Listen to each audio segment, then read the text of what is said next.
So today I finally figured out what Paul was talking about in 2 Thessalonians 2. I will go to it and I will give you some information.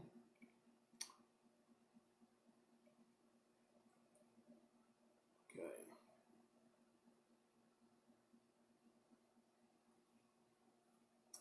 Verse 1, Now we beseech you, brethren, by the coming of our Master Yeshua HaMashiach, or Yeshua Messiah, and by our gathering together unto him, that you be not soon shaken in mind, nor be troubled, nor by spirit, nor by word, nor by letter, as from us, as if that day of Messiah is right now. That's what he said. Okay? Verse 3, Let no man deceive you by any means, for that day shall not come, except there come a great revolt first. This passage is not what people think it is. It starts from the point before the destruction of Jerusalem, and it goes all the way to the very end. Okay, let me explain how this works.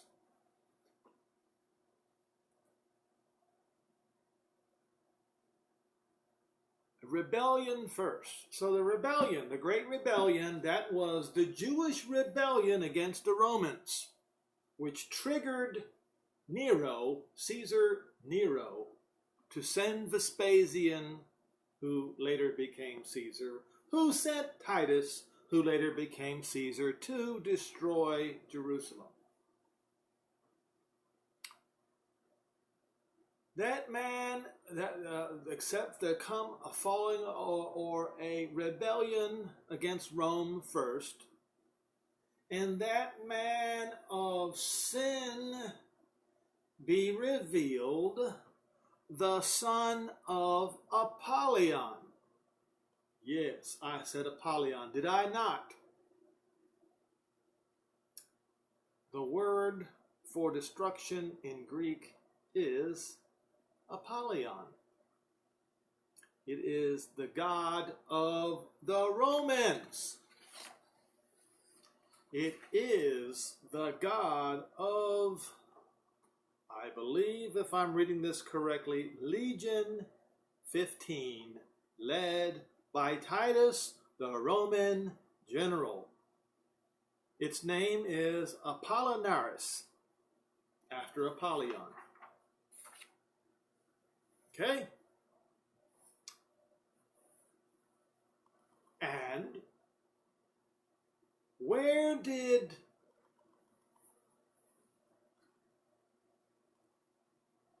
Titus take his place after Nero and Vespasian died? He took his place on the imperial seat of the Caesars. Who today sits on the imperial seat of the Caesars? Go Google it up. It is the man at the Vatican. And who does he lead his followers to worship? Apollyon, the destroyer.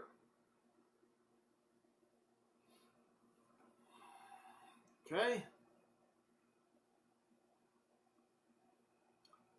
And so, who opposes and exalts himself above all that is called God, or that is worshipped, so that he, as God, sits in the temple of God, showing himself that he is God. There is no doubt, folks, no doubt whatsoever, that this man at the Vatican claims he is the Father. Now, there's controversy over sitting in the temple, and I had some ideas about it, but I have another idea about it. You see, Titus, the Roman general who later sat on the imperial seat of the Caesars, placed a Roman fortress on the temple. He desecrated the temple by placing a Roman fortress whom his legion, and he led four into Jerusalem, but his legion that he led was Apollinaris, Legion 15. I believe that's right.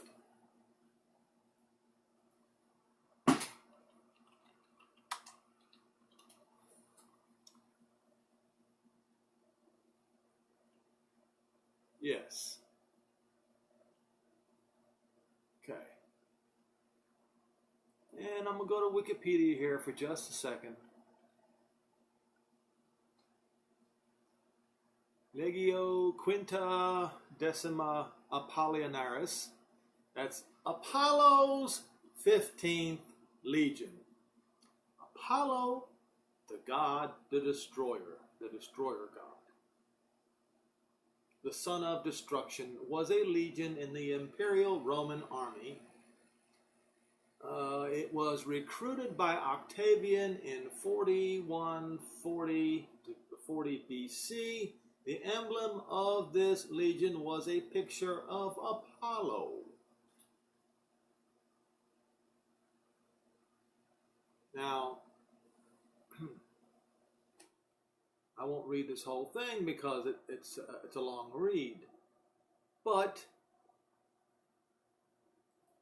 it is highly likely that this Roman fortress was built in honor of Apollyon, the destroyer, the son, and of course that makes the man who sits on the seat of the Caesars the son of destruction. And he placed the abomination that makes desolate, that's right, the Roman fortress, on top of the temple ruins. It wasn't exactly the way Antiochus IV did it, because Antiochus IV desecrated the temple but didn't destroy the temple.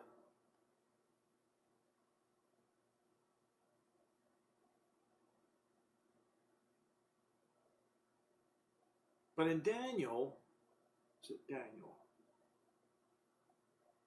Daniel, it talks about the Daniel 9, how this man, Titus, would have an agreement with his legions not to destroy the temple, because what he was going to do, he was going to do to the temple like Antiochus IV did. He was going to keep it and make it a part of the Roman pantheon in honor of Caesar. That's what he was going to do. You see. But as happened in 70 AD, the sacrifice and oblations were caused to cease. And on the 9th of Av, is that correct?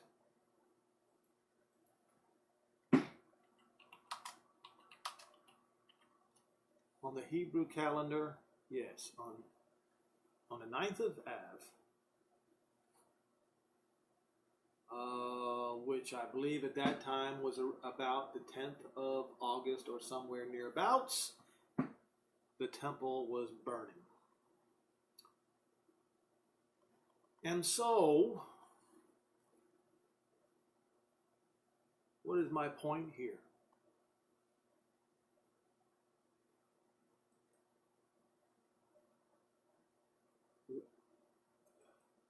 You have to understand that from generation after generation after generation, from when the Romans destroyed the temple, fulfilling Daniel 9, or at least the 62 sevens, and the 1 week of Daniel 9 was fulfilled, but the 7 sevens was not fulfilled yet. But from that point onward, the Jews were hated by all the Romans. And when I say all the Romans, that was everybody under the Romans, which included the Arabs, which included all the Europeans, all the way even to Great Britain. Yes, folks, in spite of what some people will tell you, the British kings are Roman kings. They are all descended from Constantine. Every one of them. They're all related. They're all cousins.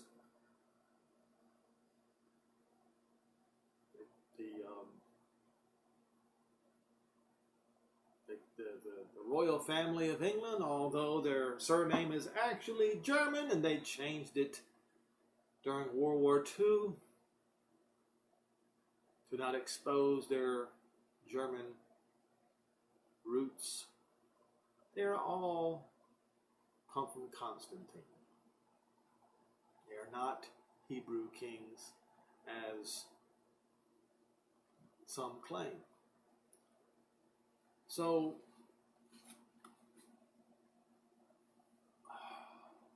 now, where did this nonsense about the so-called Antichrist being a Jew come from? Well, it came from Jerry Falwell. Of course, Jerry Falwell is dead now, but he was the one who started it. And here's the thing, folks. What happens with followers is, without fact-checking, they will blindly agree with what their leader says. If their leader says the Antichrist is a Jew, they're going to believe it.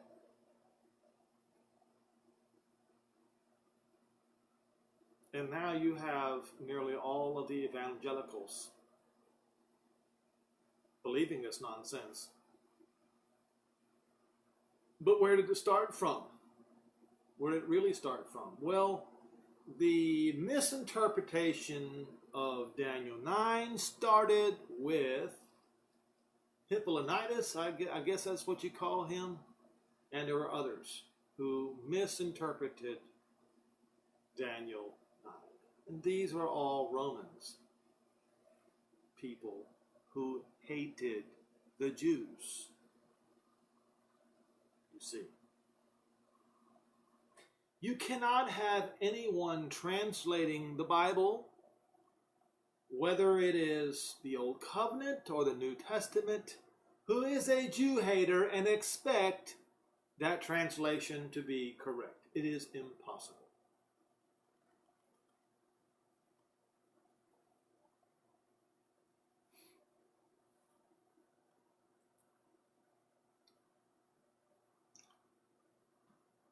And in order to, oh yes, the false peace. That's the thing that always kills me. False peace. A covenant of a false peace.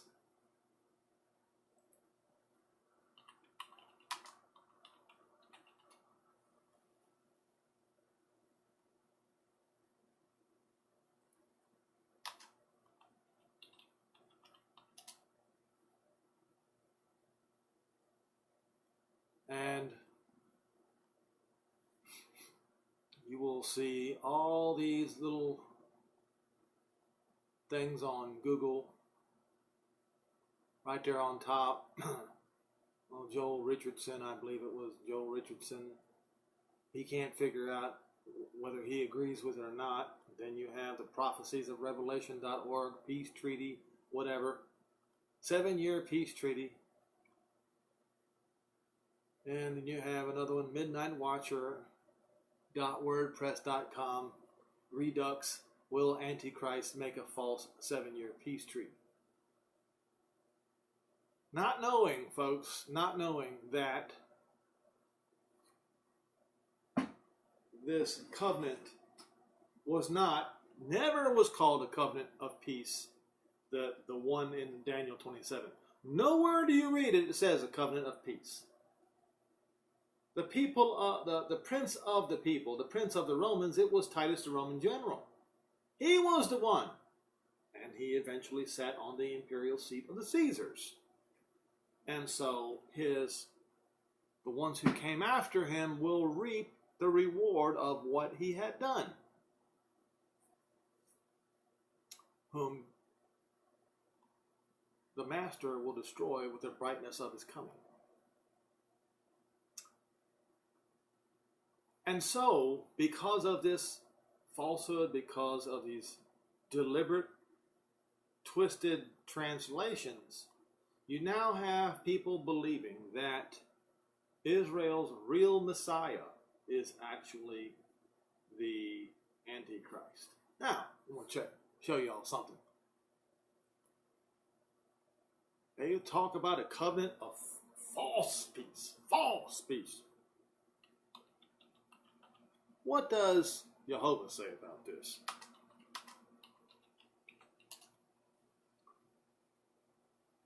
Ezekiel 37 and verse 26.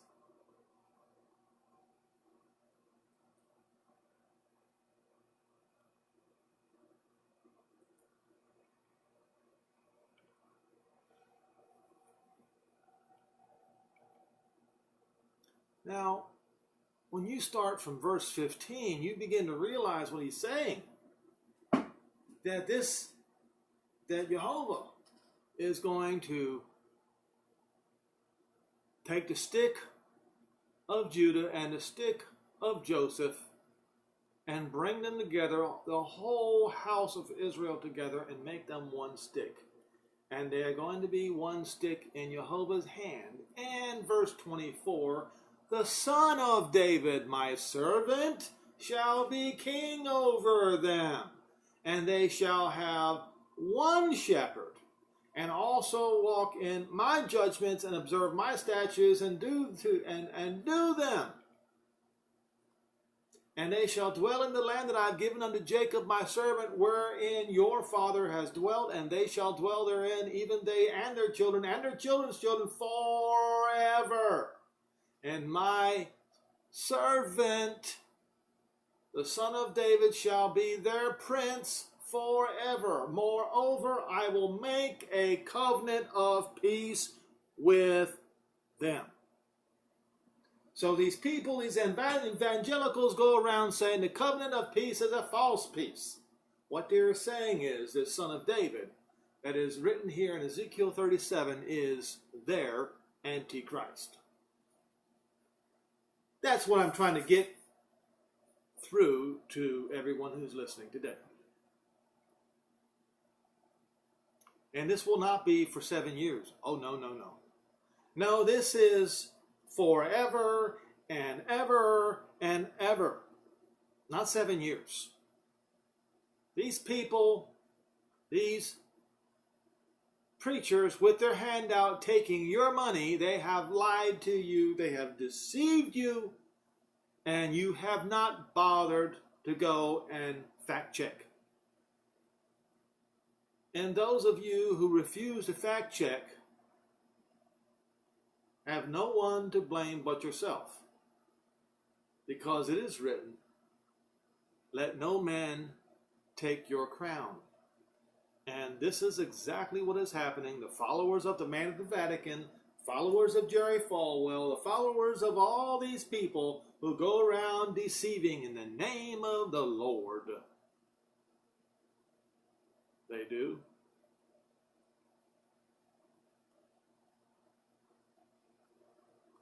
But the elect will not be deceived by them. When this son of David is sent to gather the sheep, his sheep of the lost 10 tribes of Israel and of the house of Judah They shall see him, and they will know exactly who he is as soon as they see him. And then they're going to see the marks on him, and then they're going to weep over him like a long-lost son. They will recognize him. The world will recognize him as their Antichrist and will try to dethrone him. And I've been saying this for a while. I guess I'm just going to have to be more, what is the word I'm looking for? More adamant about it. I don't know if that's the word that I need to use or not. More, maybe I should start banging on the table, banging on the desk and yelling it. Because it's the truth. This is what's happening. Christianity views Israel's Messiah as their Antichrist. I'm telling you. This is not some seminary-educated preacher with all kinds of doctorates telling you these things. No. Those people weren't given anything of the Father. They weren't. Let me show you.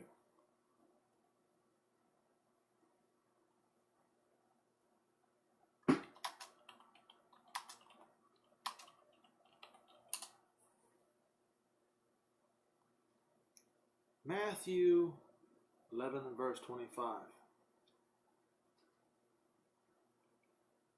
At that time, Yeshua, not Jesus, Yeshua answered and said, I thank you, O Father, Master of heaven and earth, because you have hid these things from the educated. So these guys who are up there with their theology degrees, they don't have it. I promise you they don't have it. And you know how I know they don't have it? Because it is written, they don't have it. Yet people will follow after these men anyway. Well, all for nothing, all for ruin. You follow these people. You have hidden these things from the wise, the intelligent, the educated, and have revealed them to little babes or children. As I said before, a fifth grader can understand this. A fifth grader can understand Daniel 9.